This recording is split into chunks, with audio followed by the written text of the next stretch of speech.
జిల్లాలో భారీ steel plant కు లైన్ క్లియర్. 3000 కోట్ల పెట్టుబడితో సిద్ధమైన జయరాజ్ ఇస్పాత్. ఆగస్టు మొదటి వారంలో టీఎస్ ఎంసెట్-2 కౌన్సిలింగ్. ఈ నెల 25 నుంచి సర్టిఫికెట్ల పరిశీలన. క్యాంప్ ఆఫీస్ లో కేసీఆర్ ఫ్యామిలీ హరితాహారం.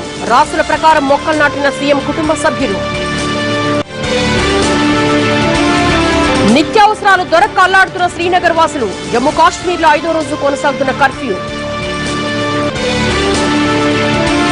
సానియా మీర్జా ఆటోబయోగ్రఫీని ఆవిష్కరించిన షారూక్.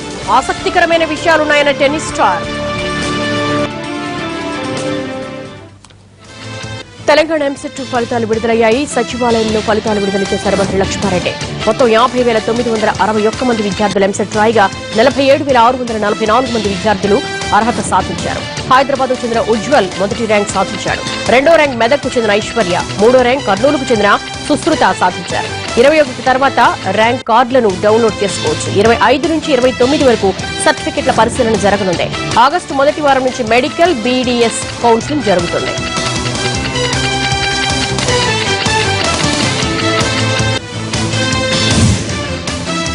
క్యాంప్ ఆఫీస్ లో జరిగిన హరితాహారంలో సీఎం కేసీఆర్ ఆయన కుటుంబ సభ్యులు పాల్గొన్నారు. రాశి నక్షత్రాలకు అనుగుణంగా మొక్కలు నాటారు. కేసీఆర్ తో పాటు ఆయన సతీమణి శోభ, కుమారుడు కేటీఆర్, కోడళ్లు శైలిమ, మనవడు హిమాంశు, మనవరాలు అలేఖ్య తలో 2 మొక్కలు నాటారు. కేసీఆర్ పొన్న మొక్క, ఆయన సతీమణి వేప చెట్టు, కేటీఆర్ జిల్లేడు, శైలిమ ఇప్ప మొక్క, హిమాంశు సీత అశోక మొక్క, అలేఖ్య తెల్ల మద్దిని నాటి నీళ్లు పోశారు.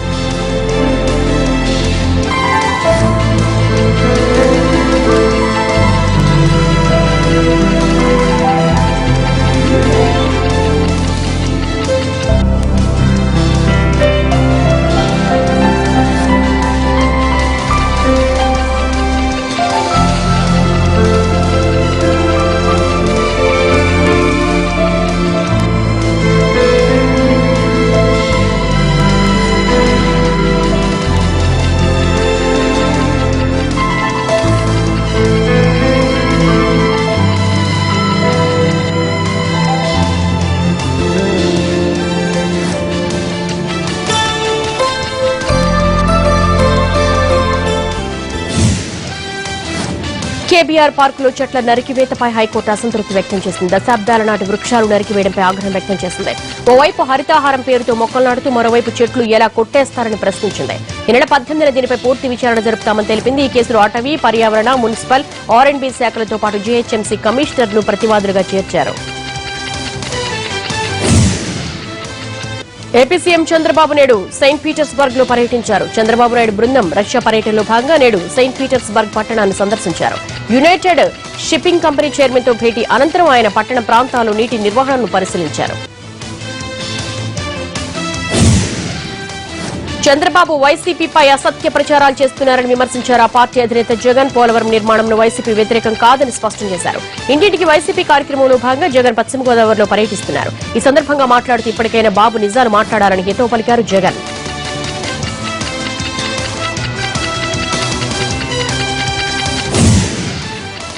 పశ్చిమ గోదావరి జిల్లా జంగారెడ్డిగూడెంలో జరుగుతున్న జగన్ టూర్లో దొంగలు పడ్డారు. సెల్ ఫోన్లు, డబ్బులు దోచుకుపోయారు.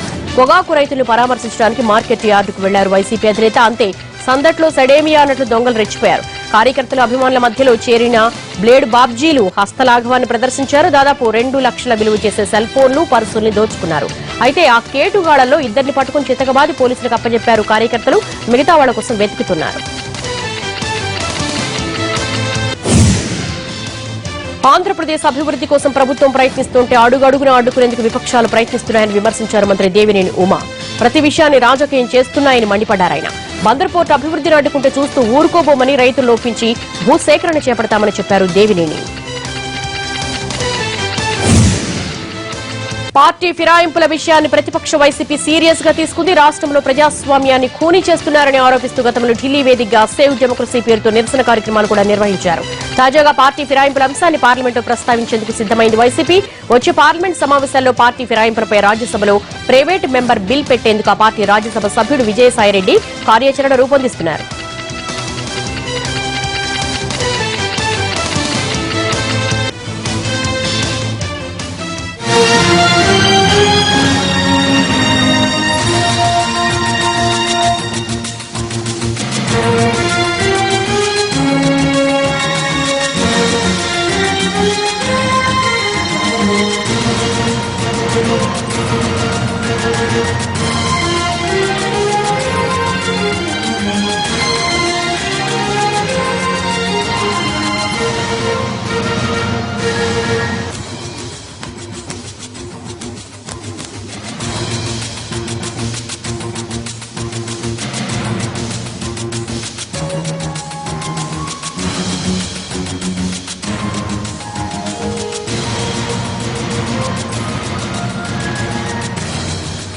బుల్లితెర నటి శ్రీవాణిపై పరిగి పోలీస్ స్టేషన్ లో కేసు నమోదైంది. వదిన అనూష ఇంటిని తన అనుచరులతో కలిసి శ్రీవాణి కూలగొట్టిందని ఆమెపై కేసు నమోదైంది. ఆస్తి కోసం దౌర్జన్యానికి దిగిందని ఆమె వదిన అనూష ఆరోపిస్తోంది.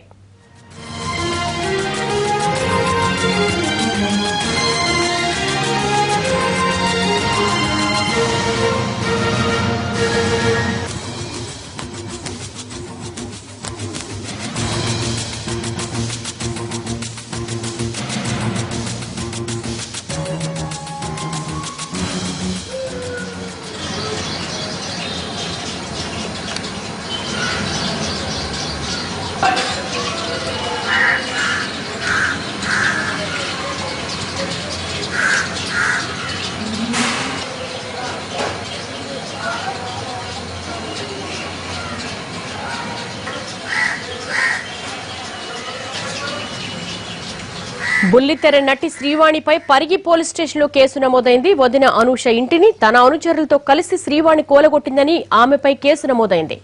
ఆస్తి కోసమే ఈ దౌర్జన్యానికి దిగిందని ఆమె వదిన అనూష ఆరోపిస్తోంది. శ్రీవాణి కేసుకు సంబంధించి మరిన్ని వివరాలు మా ప్రతినిధి రమేష్ వైట్ల అడిగి తెలుసుకున్నారు. రమేష్, అసలు ఈ గొడవ కారణాలు ఏమైనా తెలుసాయా? ఈ గొడవకు సంబంధించి బుల్లితెర నటి పైన పరిగి పోలీస్ స్టేషన్ లో కేసు నమోదు కావడం జరిగింది. కేసు సంబంధించి అటు పోలీసులు ఇప్పటికే 4 సెక్షన్ల కింద శ్రీవాణి పైన కేసు నమోదు చేసి విచారణ చేస్తున్నారు. అయితే దీనికి సంబంధించి ప్రధానంగా శ్రీవాణి వదిన ఇచ్చిన ఫిర్యాదు మేరకు పోలీసులు కేసు కట్టారు. శ్రీవాణి అన్న ఇటీవల కాలంలో బాబుకి మరణించడం జరిగింది. మరణించిన తర్వాత అతని పేరు మీద కొంత ఆస్తి పరిగి పట్టణంలో ఉంది. దాన్ని అమ్మడానికి అని చెప్పి శ్రీవాణి తన మిత్రులు తన కొంతమంది ఫ్రెండ్స్ తో కలిసి నిన్న సాయంత్రం పరిగికి వెళ్ళడం జరిగింది. పరిగికి వెళ్లి ఆ స్థలాన్ని ఒక బ్రోకర్ చేత అమ్మించే ప్రయత్నం చేస్తుండగా ఈ విషయం తెలిసి వదిన అక్కడికి వచ్చి ఈ స్థలం నాది, ఈ స్థలం సంబంధించిన హక్కులు కూడా పూర్తి నాపై ఉన్నాయి, దీన్ని అమ్మడానికి వీలు లేదు, దాని ఇప్పటికే నా భర్త చనిపోయి నేను ఉన్నాను, ఇది అమ్మేస్తే నేను రోడ్డు మీకు వస్తాను అని చెప్పి శ్రీవాణితో పడి అమ్మొద్దని చెప్పి శ్రీవాణిని పదే బతిలాడినప్పటికీ కూడా శ్రీవాణి వినిపించుకోకుండా సదర్ బ్రోకర్ కి కొంత డబ్బు కూడా అడ్వాన్స్ తీసుకొని ఇది అమ్మేసే ప్రయత్నం చేసింది. అయితే అప్పటికి శ్రీవాణి పూర్తిగా పట్టించుకోకుండా వదిన పైన తీవ్రస్థాయిలో దుర్భాషలాడుతూ శ్రీవాణి పైన దాడికి దిగింది. దీంతో వెంటనే శ్రీవాణి వదిన అనూష అక్కడి నుంచి వెళ్లితే పోలీసులకు ఫిర్యాదు చేయడం జరిగింది.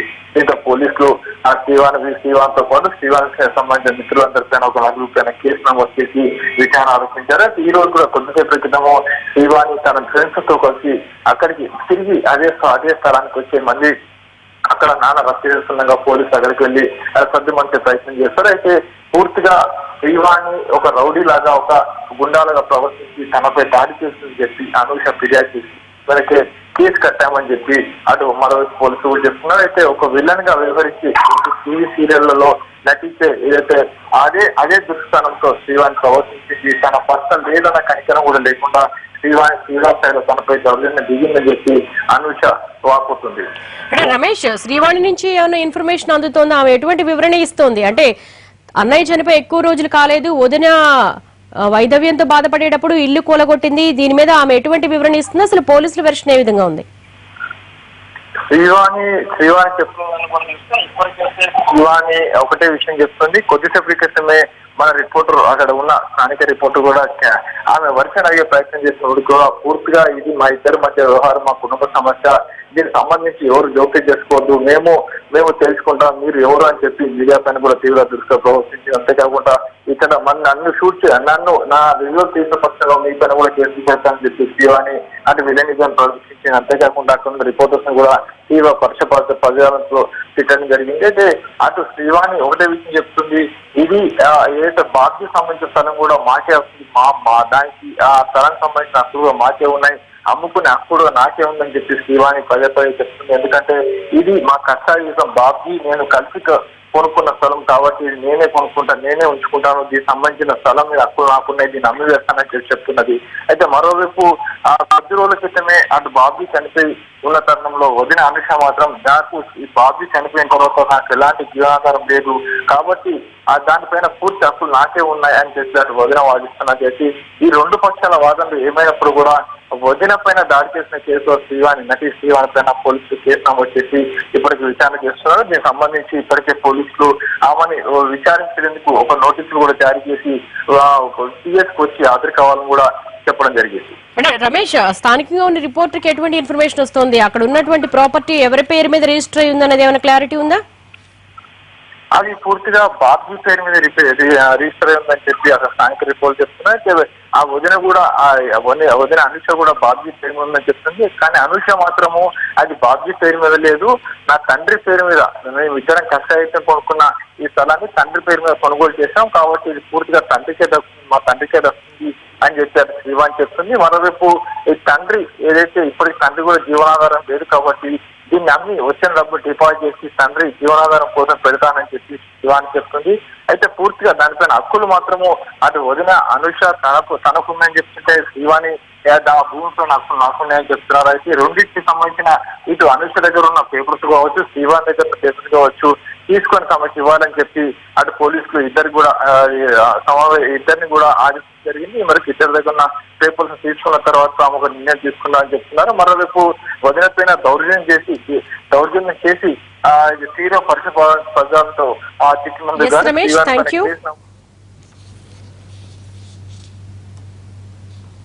రంగారెడ్డి జిల్లా పరిగిలో శ్రీవాణి సొంతూరు. వీరి కుటుంబం చాలా కాలం క్రితమే హైదరాబాద్ కు వచ్చింది. తల్లిదండ్రులతో కలిసి హైదరాబాద్ లో ఉంటున్న శ్రీవాణి ఆమె సోదరుడు బాబ్జీ 5 ఏళ్ల క్రితం అనూషను పెళ్లి చేసుకున్నాడు. మారు తల్లి కొడుకైన బాబ్జీ పరిగిలోనే ఉండేవాడు. కొద్ది రోజుల క్రితం చనిపోయాడు. అప్పుడే అక్కడ ఉన్న భూమి గురించి తండ్రి ద్వారా శ్రీవాణికి తెలిసింది. దీంతో పరిగిలో ఉన్న భూమిని అమ్మేందుకు బ్రోకర్లను తీసుకుని వెళ్లింది శ్రీవాణి. అయితే ఈ భూమి అమ్మితే తానెక్కడ ఉండాలని శ్రీవాణి వదిన అనూష నిలదీసింది. అన్న చనిపోయాడు కాబట్టి భూమి మీద హక్కు లేదని శ్రీవాణి గొడవకు దిగింది. అంతేకాదు ఇక్కడి నుంచి వెళ్లిపోవాలని వార్నింగ్ కూడా ఇచ్చింది. దీంతో శ్రీవాణి అనూషల మధ్య వాగ్వాదం జరిగింది. ఆగ్రహంతో ఊగిపోయిన శ్రీవాణి వదినపై దాడి చేసింది. దీంతో అనూష శ్రీవాణిపై పోలీసులకు ఫిర్యాదు చేసింది. ఈ విషయం తెలుసుకున్న శ్రీవాణి అక్కడి నుంచి పారిపోయి హైదరాబాద్ కు వచ్చేసింది. అన్న చనిపోయాడు అన్న జాలి కూడా లేకుండా తనపై దాడి చేసిందని ఆవేదన చెందుతోంది ఆమె వదిన. తన భర్త చనిపోయినప్పుడు శ్రీవాణితో పాటు అత్తమామలు చుట్టపు చూపుగా వచ్చెళ్లారని, ఆదుకోవాలని మాత్రం చూడలేదని ఆరోపిస్తోంది.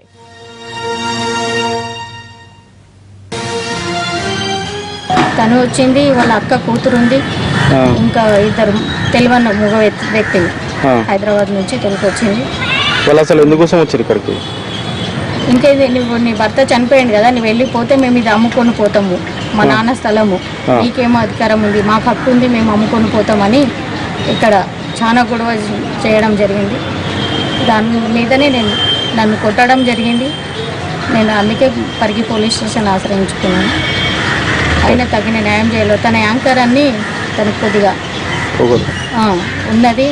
అయినా నేను కూడా సమాజంలో తిరుగుతున్నా కాబట్టి పిల్లలు ఉంటేనే ఉండాలి, భర్త చనిపోతే భర్త ఇంట్లో ఉండొద్దని ఏం లేదు కదా.